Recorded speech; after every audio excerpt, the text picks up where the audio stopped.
In this video I'm going to show you how to edit a TikTok video after posting it. That is quite simple and easy to do, so let's begin.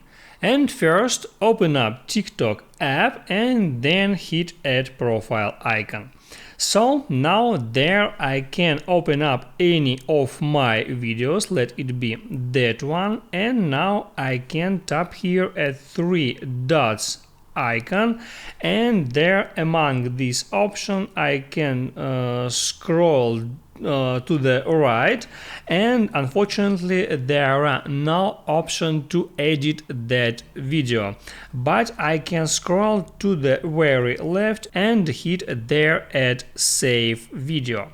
So now that video has just been saved to my iPhone's gallery, and the only way to edit the video after posting is to actually re-upload that video. So now I can hit at that plus sign, hit at uploads, and select the video that I have just downloaded and then tap on next.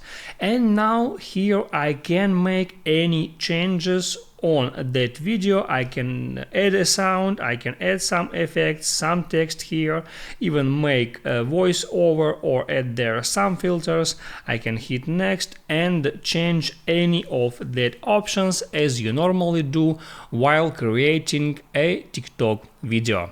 That's how it works, guys. If this video helped you out, don't forget to like and subscribe.